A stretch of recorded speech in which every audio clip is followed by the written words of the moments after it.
Good afternoon, everybody, and welcome back to episode number 17 in our All of Fabric modded Minecraft series. Today we're going to be working on setting up autocrafting in our ME system. First thing we needed for our autocrafting system is a place to do it. And when you're doing autocrafting, what I recommend is to have a place that is both very large, because it will grow bigger than you expect, and chunk loaded, because I've had so many problems in the past where I have one part of my autocrafting system in one chunk and it spreads to another chunk, and then one is not loaded while the other one is, and it causes issues. So I took this area around my storage base and all the way over here where my industrial side of my storage base is, and I chunk loaded the whole thing, all 18 chunks. So it's 3x6, follows all this red area, and that's going to be the area where I start building our automation. And what I did next is I went down here to that area and I dug it all out. I have all 18 chunks dug out 6 high down here. Now it does go down here where my stairs down into my mine went through. This I'm going to be closing up. Originally I had planned on decorating these stairs and making it look like a really interesting looking mine shaft, but as I get farther in the pack, I'm doing less and less where I need to go mining. I'm going to start doing quarrying, and I'm just not going to go down there as much, so I didn't think it made sense to spend so much time decorating an area that I'm not going to use very often. What I did do to make it so I can get up and down to that area is I added in this ladder system. These are copper ladders, and it's interesting, I didn't realize they were going to weather so differently, but some of them are still copper, some of them are starting to be tarnished. But the reason I chose copper ladders is because they're very fast ladders. In fact, they're so fast I had to put a water break at the bottom, because otherwise I hit the ground so hard going down them that I took damage and died. So this is the diamond level where I get my lava and I mine for deep slate ores. And I left a space here. Eventually I'm going to put a applied Energistics cable all the way down here so I can put terminal access on both levels where I mine. But that way I can still get here if I want to do some manual mining or if I want other things from that level. But I'm mostly going to be sealing it up. And then on this level I'll do the same thing. I'll put a terminal here. And this is the level where I've been mining for Certus quartz. And you can see I've been mining and mining some more and mining some more and mining some more. And we got quite a bit of Certus quartz, but you never have enough, which is why I want to get into quarrying, because then I can have it coming in on a regular basis. But we have a few things we need to do before we can get to that point. So I need to fill in this area where the old stairs were. I just wanted to show you where I was at before I did that. So eventually we'll just put a cap over this and we'll fill it in. We'll have to redecorate the area upstairs where the bridge is across. I'm not sure what I'll do with that yet. I'm thinking I might do some kind of water feature up there. I don't know, but we'll figure it out. Build in the stairwell. Now we have a nice area to start doing our autocrafting and all of our other automation. By the way, the reason that I moved it down to this level instead of just expanding the one up above me, the basement level, is because that area was right below the surface, and then I did start to expand it out, and then I was running into issues where I would have to change the surface and do a bunch of terraforming to cover it up. And I thought, let's just go down deeper and make a sub-basement facility where we put all the automation. So, in case you were wondering, that's why. So, when it comes to applied Energistics autocrafting, the systems can be really complicated, but they all have very simple building blocks to start. And so I'm going to do my best to break them up into different pieces and show you the very basics of what you need in order to get the basics running. And then once you understand that, everything else is just expanding upon that, making it larger, making the same system but bigger. So the first thing you need to understand is how the controller works. And my system that I have right now is using 32 out of the 32 channels on our network.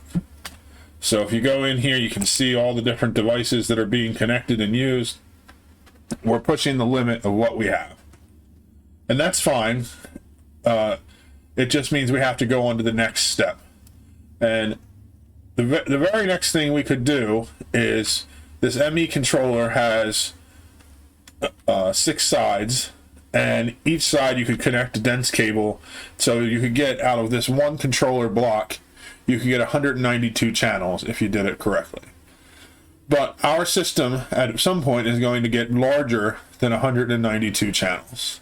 And so what we're going to do is expand this controller into a multi-block. And so when you do the multi-block, you just connect new controller blocks to the old one. And you can see at the top, it'll say online, it'll show you that it's all part of the one network. And if you right click with an open hand, you can see it's all the same network. It's connected just fine. Now, when you're expanding the controller, there are certain rules. Mostly it depends on how many sides of the controller are also connected to controllers. And you can see if I put a block like this, it causes an error because this controller block in the middle is trying to connect to too many other controllers. There's a lot of complexity to that and how you want to do it, but the way I do it is I just make it into a square with a hole in the middle, which I can then, if I want to expand it later, I don't have any more controllers to do it, but I would expand this up into a third dimension where I make controllers that go up like this on each side, making the same shape on each side until I make it into a cube. And then you can expand even farther upon that. But just at this level, we now have 8 sides on the top, 8 sides on the bottom, and then 9 sides on the outside of this controller. So in total, that's 25 sides to this surface where we can connect dense cables, and each of those can have 32 channels. And so that's 800 channels about. So that's significantly more than we had and more than we probably will use, but we can expand this even farther in the future if we have a need to. But so what this allows us to do is when we want to expand out down here for another section of our auto crafting setup, we can just run a smart cable, a dense smart cable off of any of these sides, and then we can start a new system from that. So now you can see we have 0 of 32 channels used if you look at the tooltip, and we have a whole new set of channels to use. So the first setup we're going to work on is our assembler setup. And so what we're going to do is we're going to make that over in this side of the room. What we'll do is, let me think about how I want to lay this out. I think I'll just come this way for now. We may end up changing the cabling depending on how things lay out later. But now that we have this smart cable coming off that dense cable, we've separated 8 of those 32 channels. So we can take pattern providers, and we can do, we're going to do 2 of these setups to start. So you have a pattern provider that goes into a molecular assembler, and from the molecular assembler we put interfaces on top for the items to be returned to, and only on one of these do we need to have cable connected, because the interfaces will connect to each other and make them all part of the same network.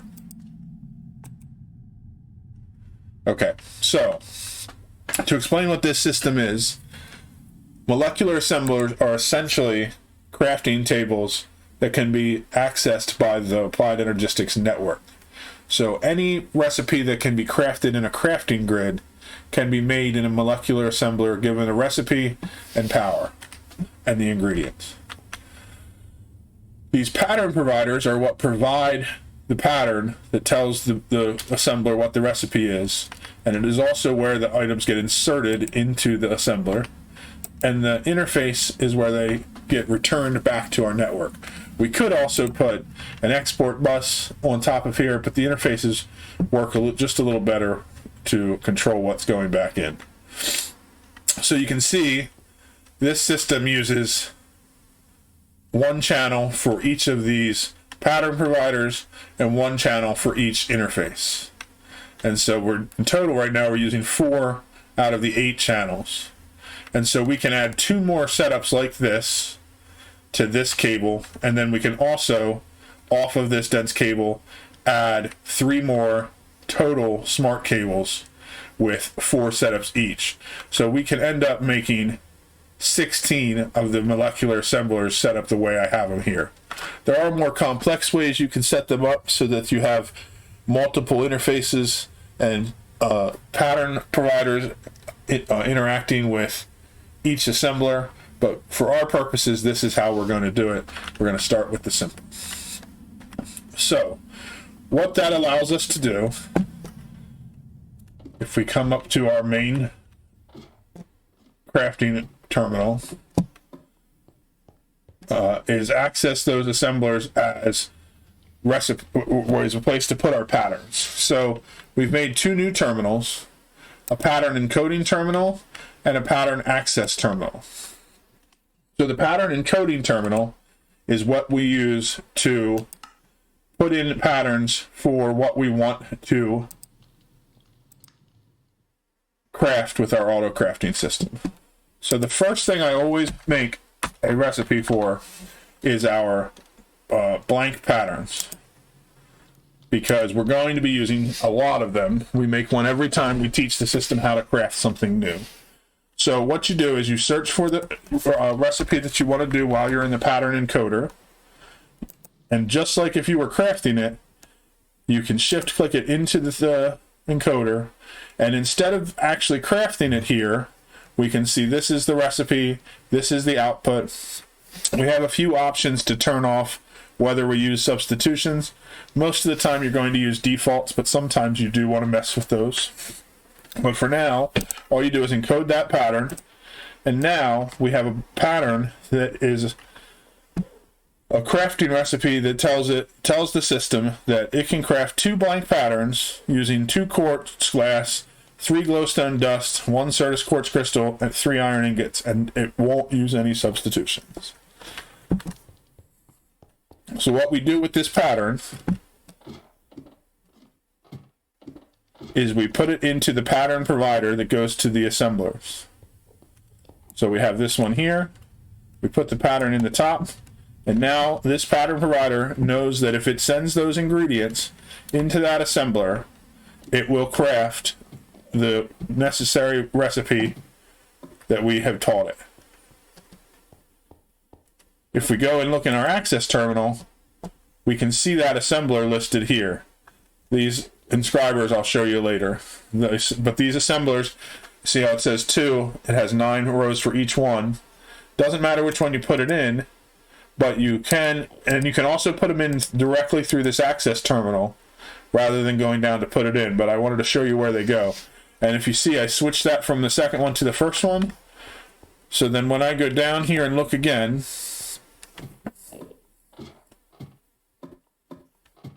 that pattern, instead of being in the first pattern provider where I put it, it's now in this one. You can also name these if you want to have specific ones for specific things. And that's done by just naming the pattern provider in a anvil, and then it'll show up in your access list as a different thing. Sometimes that does help. I don't do it often. But so that's the basics of the first step of auto crafting. So now our system knows how to make blank patterns. So if we go and we look for blank patterns, we don't have any in the system, but it still shows blank patterns because we know how to craft it. And when we select it, if we hit next, it'll show us a couple of things. First, it'll show us what items we have and which items we're missing. We're missing quartz glass. The other thing it shows is which crafting CPU it's going to use. And right now it's saying no crafting CPUs are available because we haven't set one up yet. So we need to set up a crafting CPU and we need to solve the problem of the missing ingredients.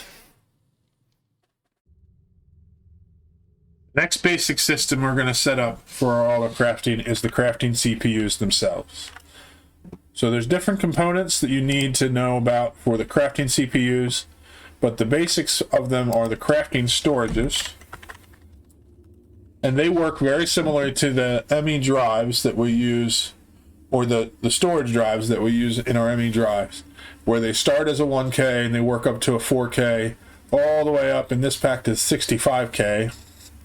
And they are made using the same storage components that we use to make those disk drives. And the way you can think of these components is that they are like the RAM for the CPU. So the very basic crafting computer is to just take a 1K crafting storage and connect it to our network. That adds one channel of use to our system, and it creates a crafting CPU that has 1K of crafting memory. I'll show you exactly what that means when we go to craft stuff in a minute. But the ways that you can upgrade to make it have more is to add another 1K crafting storage, or you can replace it with a 4K crafting storage, or even higher. And so these are upgradable as time goes. You can also make them into multi-blocks, just like any other applied Energistics system, to upgrade them, and they have certain rules. The first thing you can add to them is a crafting co-processing unit. And so what this is like having a second CPU in our crafting CPU. So when this crafting CPU is crafting something, if it has two different items that it needs to make to get to the next step in the crafting recipe, it can do them both at the same time because it can process a second step, which makes it go a little faster. You can add more than one crafting coprocessor if you want to help speed your system along, and just like you can add more than one memory block. Another thing you can add to the system is a crafting monitor, which shows you what that CPU is crafting at that time. And you'll notice when I put that on, it broke the multi-block, and this is no longer valid. It doesn't connect to the network anymore. So the rules for the crafting of the CPUs is that they have to be a rectangular shape. They can be rectangular on just two dimensions, like a square like this, or they could come out and become like a cube, or any cuboid shape that you want, but they have to be completed. And so if you don't have any other components you want to put in, so you could put another crafting storage, you could put another coprocessor here, but if you don't have anything, you just put a regular crafting unit to complete the block. So now we have a finished crafting unit, our crafting CPU that has a co-processing unit, and it has a monitor for us to see what it's crafting. These are really handy if your system gets jammed up and it's stuck in the crafting process, for you to come down here and see what it's trying to process. And then you can differentiate different crafting CPUs, because eventually you're going to have several of these. So let's go back up to our main terminal now that we have the crafting CPU set up. And let's look at crafting a pattern again. So when we go to the craft now, and we go to craft, now you can see it says crafting CPU automatic. So that is okay. It knows it has a CPU it can use. This plan is using 51 bytes. So it's well within our threshold for the 1K for that crafting CPU. And if you have more than one CPU, you can switch between them instead of setting it automatic. So if you want a specific crafting CPU to process a recipe you're doing, you can do that. Sometimes if you have something that's very complex and you have a CPU that's set up specifically with multiple coprocessors to speed it up, you want to be able to switch that, and that's what that's for. But now this says that it is missing quartz glass. So we have a couple things we could do. We could craft quartz glass and put it into our system to make up the missing 2, and then come back and be able to do the craft. But what we want to do is get to the point where we are no longer crafting things by hand. Whenever it tells us it doesn't know how to craft something, we teach the system to craft things. So we go to our pattern encoder. We look up quartz glass. And just like the last pattern, we shift click it in. And now we have Certus quartz dust and glass used to make Certus quartz, or quartz glass, I mean, and we encode that pattern. Now we could go down and put it into the assembler, or we can just go in here and find the spot we want to put it in and put it in. So now when we go into our system, we look at quartz glass, we have the ability to craft it. So when we go to the blank pattern again, we just go to craft and we say, I want to craft 10 of these. Okay, well now, since we're trying to craft 10, you can see other things have become missing because we don't have enough of them. And the crafting plan has increased in complexity. So we are getting closer to the limit of that 1K. So let's go back and craft just the 1. Okay, so now it's telling us, okay, well now I have the quartz, I can craft quartz glass, I know how to do that, but I don't have enough glass to do it. So we're in the same step. We can either make glass and put it in the system, or we can teach the system how to make glass. We've already prepped an area down here for our next step, but glass is not a recipe that can just be crafted. So it needs a little bit more complexity to our system. So when we look at glass, obviously we can make glass in lots of different ways. We can just smelt it. The one we're going to be looking at is just using a modern industrialization furnace to turn sand into glass. So what we need to do to set that up is we need to have a pattern provider, just like we did with the assembler. And then we have to have a furnace. And in this case, I put it in a place where steam is already running, so this furnace will be able to work. We want to make sure this is set to item extraction enabled, so that it can take the items out automatically. We put an interface on top, and then we connect that to our network using a cable. So now you can look and see we have 2 channels going into this dense cable, so we're using 2 of the 32 possible channels for this network. And I specifically laid these out on the sides that I did so that there is room to expand. The assemblers I can expand out in this direction, the CPUs I can expand out in this direction, and then the processing patterns I can expand out in this direction. So our system has a small footprint, and it will get bigger and bigger as time goes on. So let's go back up to our terminal so we can set up the recipe for the glass and see how that works.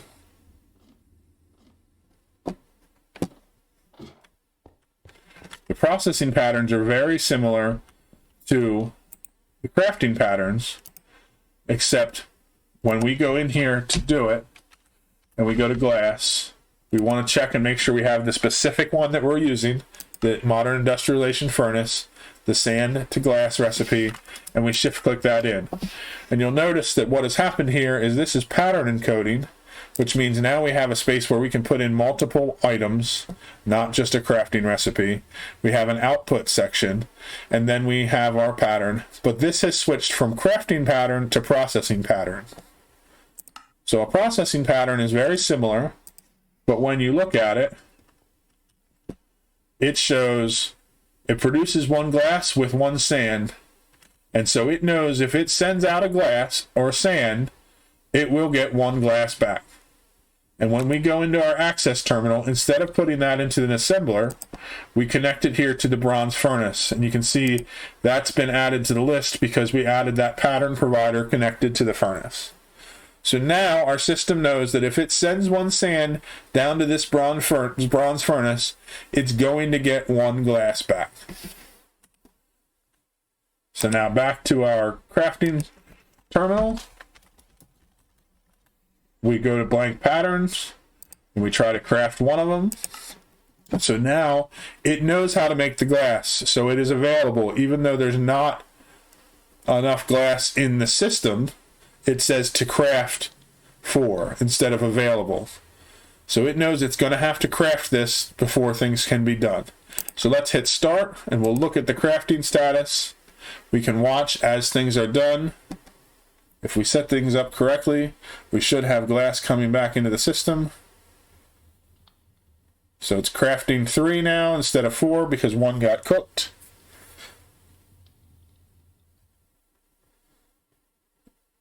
And you can see how it has 2 available now and 2 crafting. So this is the time consuming part of this process. You can see over here how far the total craft is. And you can see the status of each of our CPUs. And so once that glass was finished, everything else finished very quickly because the assemblers don't take a lot of time. And so now when we come back in here, our 2 patterns have been made.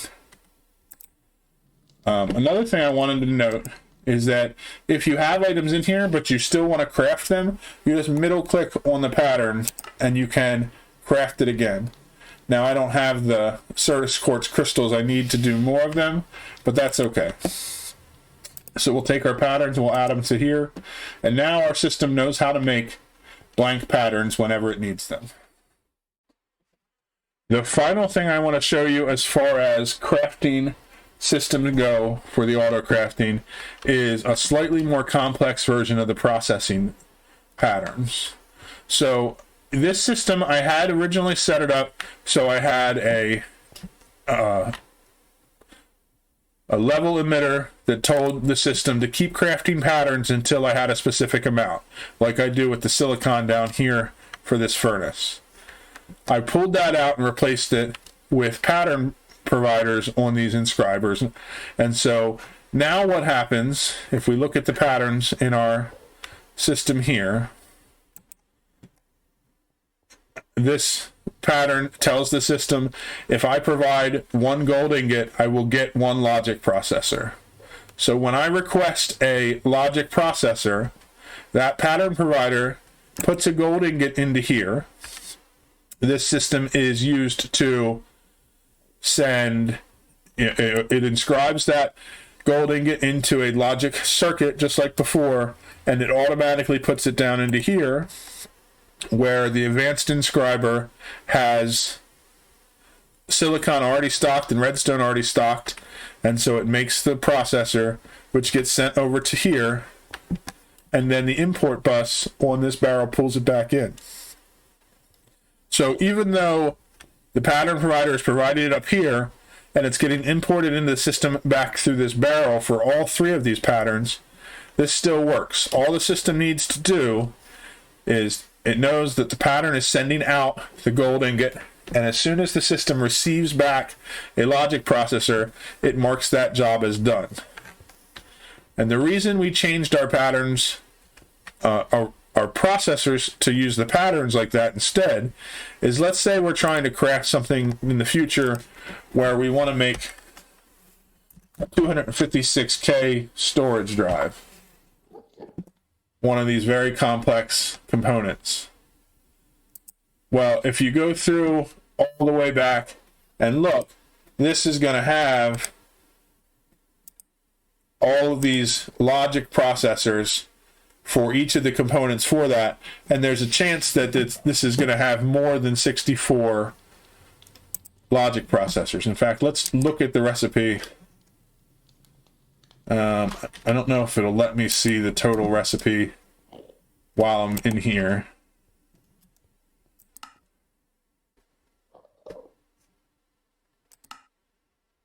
Here we go. So if we make one 256K storage component, it's going to need 3 of the 64K storage components. But then as we step back to the different patterns, we're going to end up with recipes where it's using hundreds of logic processors at a time. And so if we tried to use the system where we just stock 64 of those, then we would come into a point where the system says, I don't have enough of that component and I don't know how to make it. So now, instead of stocking a certain number of them, the system knows how to make all those processors. So if I go in here and look at the processors,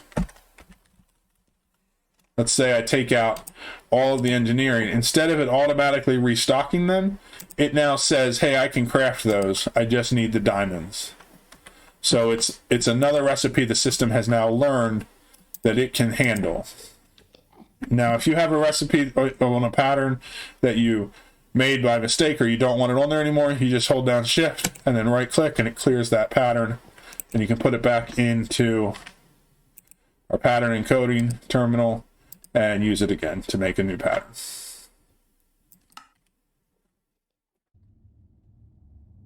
So now with all these different pieces of our auto crafting system set up, this is the bare bones for our entire network. These systems can get extremely complicated with lots and lots of recipes, and you can eventually teach it so that your ME system knows how to craft everything in the game. It's just a matter of working out systems for every thing you want to make. Especially these processing recipes can sometimes get very complex, but they can all be done. And you'll need to expand and make the system larger to handle all the different things you want it to do. But this is the bare bones. So once you understand how to make processing patterns, how to make crafting patterns, how to build the crafting CPUs, and how to expand your network when it gets to the point where the current one is not big enough to handle all the channels you need, you have all the steps you need to do any level of applied energistics. I know this episode went a little bit long, but there's a lot to handle in the basics, and I wanted to make sure that we had all of that understood before we move on. We're going to start using the crafting system now to teach the system how to make things instead of crafting them ourselves. And so now when we get into our modern industrialization, and we go back to our end goal of making one of these oil drilling rigs, instead of having to craft all these different components that are made from other components that are made from other components, we just start teaching the system the basics. And every time it learns another one, it gets closer to just being able to just craft an oil drilling rig at one click. I hope you enjoyed watching it. I'll see you in the next one. Bye-bye.